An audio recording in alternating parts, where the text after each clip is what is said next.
Hello, everybody. Welcome back to 52 Topics with Frank Fiordolino, episode 15, Officer Down, the Fritzy Giovanelli story. Frank, what's going on, buddy? Why don't you tell us exactly who Fritzy Giovanelli is? Hey, what's up, buddy? What's going on? Fritzy Giovanelli. He was a mobster figure in my neighborhood with the Genovese family. He worked out of an area in my neighborhood which was considered Upper Bushwick, Lower Ridgewood. If anybody's familiar with the neighborhood, he grew up in that area where Wyckoff and Myrtle meet together, and the L and the M, the L trains, you could take them down and catch the towns going into the subways going into Manhattan. And right there, that's where he operated as a kid. He's a tough guy, tough kid growing up, like anybody else wanting to get into that life. He started with assaults, robberies. One of his bigger robberies came at a hijacking, which he eventually got caught in the 50s. The 60s, he was one of the smarter types, a real intelligent guy, a tough guy, and he graduated into bookmaking, loan sharking, which was one of the first rackets brought into my neighborhood, being that it was so Sicilian at that time that the Italian Americans of the area, being guys that were around for a long time, like the Irish and the Italians, gravitated towards Fritzy and his people. He had a camp stand right there by the bus depot. We had a bus depot around the area right there on Woodbine and Wyckoff, and the other block on Saint Nick. So he grew up in that area, but he was a tough guy. I was talking to a friend of mine whose dad passed away, and his dad said, Fritzy didn't fuck around, and he wore it on his face. He was a real tough fucking guy. He kind of looked like Anthony Quinn in one of those fucking mean movies. Anthony Quinn Yeah, fucking yeah, played yeah. that bad guy, but He was a tough guy. boxer, right? He was a boxer in his He younger was. days, right? He was, which is funny you say that because right in that area was one of the famous gyms back in the day. It was called the Ridgewood Groves Arena, and his brother, Fritzy's brother Dante was a very good boxer at the time, and so was Fritzy. So they grew up in those gyms in those areas, more Italian American. Even though I'm pretty sure his pedigree was Sicilian because I knew a nephew. I think Dante was it Dante's son? Yes, Richie, and he understood somewhat some Sicilian. So I'm thinking they work Sicilian, or they are still, the ones that are left. Yeah, so that area, Ridgewood, I mean, it's not the first neighborhood you think of when you think of Genovese, the West Side. How did that really come about, being that he grew up around there? I'm sure it's not the first family he was exposed to. So what was the deal with all that? That's correct. That's correct. And it, because mostly it's a Gambino, Banano stronghold with a small, not a small, but a smaller Gambino presence in other places like Bensonhurst, for example, which was headquarters to the Gambino family. So the Genovese family via Fritzy Giovanelli, he kind of puts him on the map in that area, right there in the Bushwick, Ridgewood, and Middle Village, Glendale zone, right, which they all connect with each other. And that was because he had his captain was this certain Baldy Cantorino out of Sullivan Street, who was under the Chin, and we all know who he is, the Chin Gigante. So he gravitates to this guy.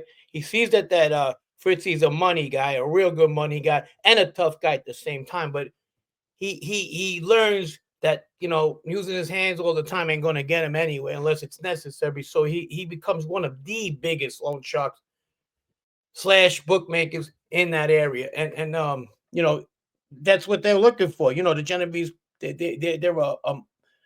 they are the Ivy League, very true to that, and they look for people like Fritzy at the time, and he showed them why.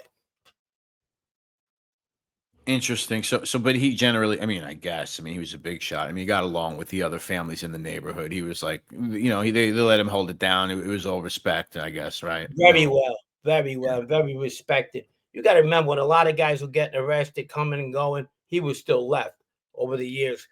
He gets into this incident that we talked about that kind of puts him on the map. Not kind of does 100%, but he was very respected and a real tough guy. He just didn't fuck around, and he had a lot of You had a lot of these bars in my neighborhood, which were like Italian American, which Irish kids hung out in, Italian kids hung out in, and they everybody knew that if you fucked around with that, you had to answer the fucking Fritzy. And these places were no joke. They were bucket of blood. Some of these places they called them, the Bleecker boys hung out in one. There was a Seneca bar, and they were all underneath like these L's, which even when the neighborhood was okay at the time, it was a shady spot. You didn't want to get caught there fucking around with somebody at nighttime. It wasn't a fun place to get fucked up. But Yeah, and the L's for anyone maybe not in an urban area or maybe even outside, an elevated train station, basically. So picture right, the going up elevated there. station, all the stores that are under that elevated station. Then you have like this little dive bar, or maybe not a dive. You You had could a lot maybe, of them. You had a lot of you had you had the bus depots, guys. yeah. The bus drivers get off after work. He had a taxi stand there as well that also moonlighted as a bookie stop, and all these little bars in the area, all these little fucking they had a stripper place, strip joints, and over the years, drag. You see people in drag in them areas. It was a really shady spot. They filmed the Wanderers and the Warriors in the same place. Whenever Oh, you is see that the right? Yeah, L's, yeah. yeah, whenever you see the L's, where the one character Baldy gets killed, not Baldy, but Turkey gets killed in the Wanderers. That's right. That's the area. It's Oh, shady, okay. Yeah. foggy like that. It's kind of it looks. Hollywood did a good job making it look real. Yeah, yeah, yeah. No, New York City. Listen, you always got to film New York City movies in New York City. That's how I feel. They do these fake ones on these sound stages and stuff, but we don't have to get into that. So the neighborhood back then, basically, so he's in there. He's a big bookmaker. He's taking a lot of action. He's got a lot of bars.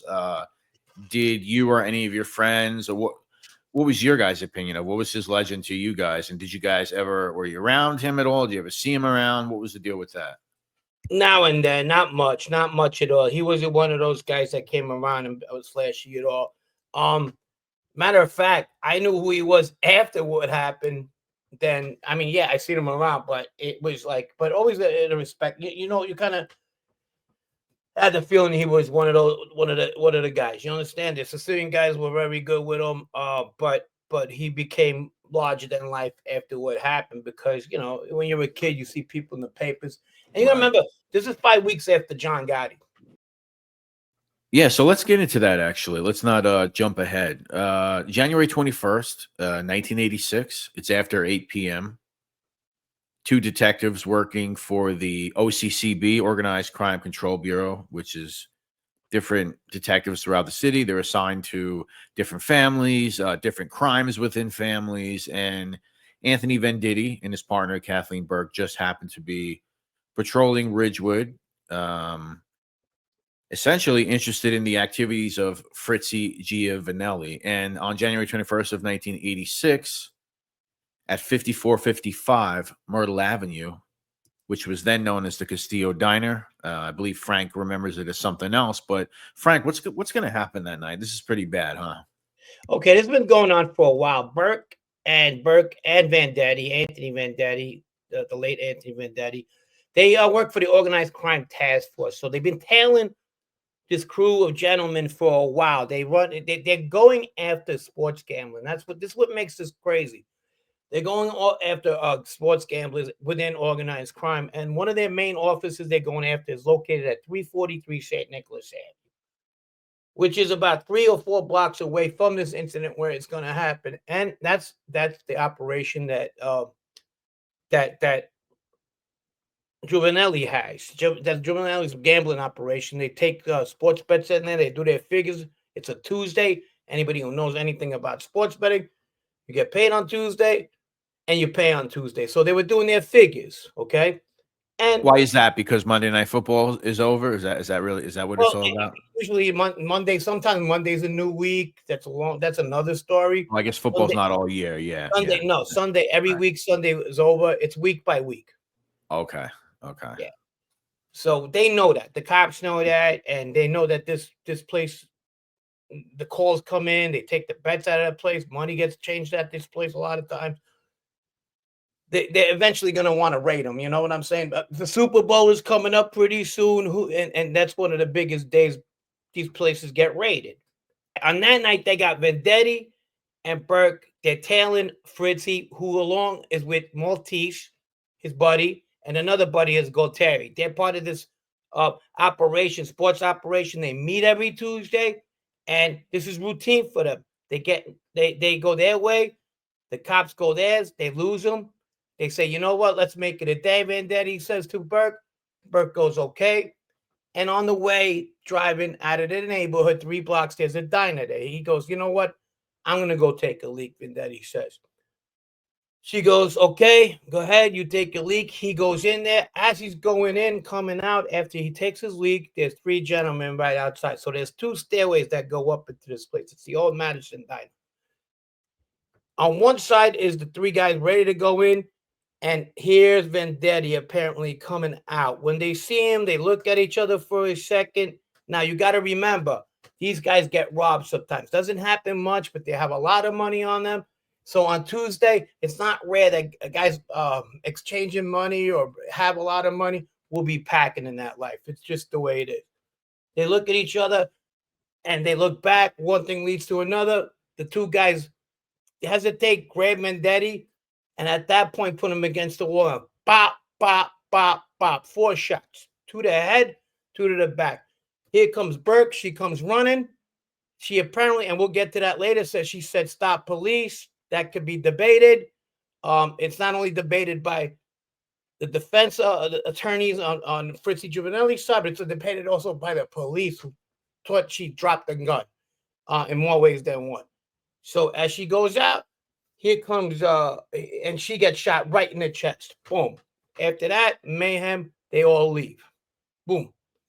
As they leave, she makes it. They drive her to Wyckoff Heights right there on Wyckoff Avenue to the hospital, and she tells them it was Fritzy Giovanelli. They arrested him in 5 hours. They arrested the rest of the guys within the week. Right, Now, right. So Fritzy gets up, he gets picked up right away, right? And I guess they're charging him with a homicide, right. Yeah. and an attempted homicide, I suppose. And then 2 days later, Stephen Maltese and Carmen Gualtieri are picked up. Gualtieri says I wasn't there. I was watching the Muppets with my kids around 7:38. Yeah, yeah. I couldn't have been there. Fritzy says 3 guys went to rob him. He dropped 1. The other 2 ran at first. But then, the more the story was coming out, they go with a different defense. And the Burke lady gives a whole different defense too. The Kathleen Burke, who was Vendetti's partner, she says that basically they were driving and Fritzy was behind them, and which doesn't make sense. And she tells him, "Hey, watch, he's behind us. You better be careful." He goes, "Nah, they're fucking wise. They ain't gonna kill 2 cops." And he goes in there anyway. And the next thing she knows, they come out and they wait for him. That just doesn't that makes it look like that. Yeah, so that's kind of a theme, right? They kind of seemingly, I mean, I guess they wanted to believe her. She was in a bad situation, but she seemingly either didn't remember well or she was just not believable, right? No, she was trying to cover her ass. That's what I Right. think she was trying to do, like that. Like for example, if they should have took care of it right there and then, he would have still been alive. Okay. But the more the story comes out, it seems like they felt they were about to get robbed. So why would they just? I don't see this guy that never ever really got into any kind of violence until that day since 1960s would decide to take out a cop. Does that even make sense to you? No, it makes no sense. But And apparently, she, a lot of the people in the police branch didn't believe her as well. And she took a lot, she blamed them for being sexist. They said a lot of fucked up thing to her. And kudos to Kathleen, but she was one of the shortest people ever to be accepted into the police force. When she got accepted, she was 5'2", and get this, 97 pounds. So she was a that's detective for wild. a while. Yeah. Wow. Yeah. So So I mean, they would go. So obviously they're going to trial. June of '87, they are going to go to trial. They got Giovanelli, Maltese, and Gautieri. They're all going to go to trial for obviously the homicide, the attempted homicide. So this is like a long saga, right? They're going to get acquitted. in Well, July of we'll get to that. We'll get to that. There's a lot right. of Well, things. There's a this witness. is the first trial. They're gonna get actually acquitted, um, which basically is a mistrial because they're deadlocked. Right. So it's seemingly either they don't believe Burke or there's the jury is seeing this idea of these guys think there getting robbed. Oh, what is your opinion on that? The first trial was pretty crazy because they were going back and forth with Burke. They were throwing shots at it. She was actually the one that dropped the ball. They had a witness, Frank Simone, who was a cook in the area who had problems with drugs and alcohol. He actually puts Galtieri as the shooter, then recants, and then tries to take it back again. Um, she gets real. They shake her on the stand and make her look really fucking, and she starts shouting back. So the first one ended up in a mistrial. It was a real circus, you know. Yeah, yeah. So then they go to trial again in Yeah, they get 1988. the Simone guy again, right? So they Right. convinced him to come back on. The prosecution does, and he says, "Yeah, I'll do it." He said he lied the first time on the first trial, and people think they got to him, but this time he somebody broke his leg out there, okay? And he came in, even though he came in anyway for the prosecution, and he started his bullshit again. They told him that somebody got to him, told him not to go. Um, and the second trial, Galtieri gets fucking acquitted based on fucking Simone's Yeah, first yeah. accusations. They say, you know what, you're acquitted. Yeah, so they got rid of him. They acquitted him. But obviously Giovanelli and Maltese, they still have to deal with the remainder of the trial. And once again, we're deadlocked, huh? They are. I mean, that one made major news. You got Vendetti's mother, who's Italian and speaks Italian as well. She gets up and she goes, this is fucking. She was beside herself. She looks at Giovanelli and she calls him figlio di puttana. He goes, "You're a fucking son of a bitch." He gets up and goes, "You're a bitch. My mother was a good woman." Where his lawyer says, "Stop, stop, stop." So there was a Yeah. lot going on. Vendetti's wife looks at Maltese and says, "Why did you kill him?" And he just put his head down like he was devastated. The jury was deadlocked on that one, but four Giovanelli, 8-4. You know what I mean? Yeah. Yeah. Yeah. So then after that, I mean, this all ends from the state April of 88. So we have basically 2 years since the initial incident, two different trials over those 2 years, two, deadlocked mistrials, acquittals. The third trial, So they get acquitted altogether based on now they got the fucking witness on their side, the Frank Simone guy. yeah. Now he's with them. Now he's with the defense, and he said he shifted to three different trials, and he basically says, "Look, man, the cops, the 104th over there, they had me in there. They told me this, that, and the third, which is crazy because half of it is fucking corrupt. The other half is fucking do their own thing." And go surprise 104th. Check out the interrogation, guys. When they interrogated my ass there, but that's how it was. But by the third trial gets over, the feds take the fourth trial. By then, the Frank Simone guy gets whacked. They're like, So "Fuck." yeah, really. So he got hit, huh? Yeah, he ends up getting killed. He was the guy, and that was that. They don't know. They found him in the Bronx, so where with fucking a mob dump spot right there by the fish markets, Oh and they wow. put a whole bunch of fish by him. So you know what that means. They feel that his family was connected somehow, and they didn't want the heat back then. They didn't want the heat of having somebody in their family giving them that kind of heat. And he was from that area where Fritzy was, right there in the upper Bushwick area. So they put two in him, like two or three, whatever. So when the feds pick this up, he's going to go to trial in 1989. It's a federal racketeering, of course, and they're attaching this incident to it as well, and a bunch of other stuff too, huh?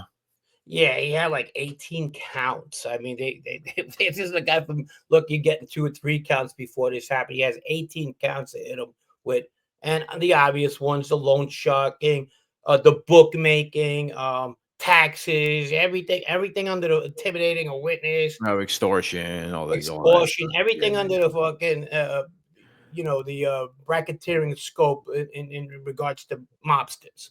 right, right, right. And they took him on there, and he gets convicted. Him and Maltese do. They get convicted, but their stuff gets overturned. And I remember Actually, Gautieri also got convicted too. I don't remember. I remember Maltese, and I'll tell you why. Because me and Harry were Yeah. friends. Harry is Maltese's son. I remember that Oh, okay, pretty okay. good. Yeah, no, they got all of them. They were able to drag his ass back in. Yeah, Yeah, they but weren't then fucking they all around. get 20 years, and And then they then come back on appeal. Fritzy yeah, wins his appeals. He wins 14 out of 18 counts. And with the time served, I don't remember how much he ends up doing, but I think it's like 3 to 4 years. And that's how that ended back then. But yeah. So he got resentenced in '92. Yeah, he got 10 years, and then Gautieri they discharged. He got released in '92. Maltese mandatory release '94. Giovanelli mandatory release '95. So he got like 5 to 7 years somewhere in there. Yeah. yeah, but that was nothing compared to they sent them home. But he kind of got railroaded because of that case. What did I think he thought he was getting robbed? Did I think he was gonna get? Do I think there's guys out there? This wasn't Gus Faraci here. He didn't go up to a DA. No, yeah, I get it. I get it. Yeah. This was guys that were probably scared. I mean, those guns apparently, based on this informant Butch Sullivan, that was part of their little gambling organization, said that those guns came from Maltese's brother in Florida, and he gave them to Maltese, and Maltese gave them to the guys that would meet on Tuesday. So like that shit like this wouldn't happen. Them getting robbed. He brought them up from Florida. These guns. Um, so there was always that worry. And look who we're talking about. We're talking about Bushwick in the 80s. There was guys, I tell you, there was crackheads. They'll end up fucking killing you for $5. They don't care about mobsters, you know what I No, mean? I hear you. And I mean, and these guys are older guys at this point. They're not like young, Yeah. 20 They're- something year olds running around, right. And if you get acting two wild. crackheads who grew up in the neighborhood, they know who Fritzy is. They know that's his club. They know they could get a big payday out of there. They're not stupid, but they are, like the Ubers. They had drug problems too. Yeah, yeah, yeah. They don't think while they're doing their crime, they're thinking about getting to the junk man, the pusher Well, man. here's what I don't get though, as far as them being able to use that "oh, we're being robbed" excuse. What did Venditti do to spook them though? Like, what was He looked the Italian. he He looked looked Italian, he which looked he was. Italian. He was Italian, He obviously, looked but he looked real Italian, had strong Italian features, and he was probably, I don't know, casing them or seeing them out there. Who knows if he looked at them a little bit too much to the point, how maybe that's right. Maybe he went 30 seconds. Like, who's this guy? Who's that guy? And he looked right. back at them. You never know. You never know. Yeah, These are no, guys that robbed people at one time, so they think they're getting robbed. right, right, I'm right. not It's a making weird one. It's a weird one, man. I don't Yeah, want to make, yeah. me, I don't know. I mean, it's a fucked And up respect to situation. Anthony Vendetti and his family. Of Tragic course. loss. They Yeah. lost their dad. Yeah. Um, It's a weird one because, like you said, this isn't no Gus Faraci. This isn't a Joe no, Waverly job or something, right. No, which we'll talk about one day. We'll talk about that one for sure. the Ralph Dole's case, it was Correct. different Yeah, on that. 100%. It's not something like that. So you almost could do question it. It does really make you think what happened there. Yeah. There's no winners, and I knew people who knew Fritzy. If he could take that back, he would have. Yeah. Or even the Maltese gentleman, who my friend Harry's dad, if they can, it was something like it was a freak for incident. That woman was never the same. The NYPD, it's a man's world at back then, and they weren't forgiven. They gave her a lot of shit. She retired in Right. '91, um, because she was a woman. She went through a lot of shit in that case. Even the family Vendetti said if she even publicly said if he would have had a better partner, this probably wouldn't have happened. Yeah, that can't make you feel good. That's unfortunate. Yeah. This woman worked vice, this woman worked drug fucking cases. Yeah. So who knows? Who So knows what? you were 16 at the time. Do you Yes. remember it? Do you remember the rumblings? Oh Anything going on? yeah, yeah, yeah. The other side of the mob, what the side of the mob I was used to was in the form of family and Sicilians I knew.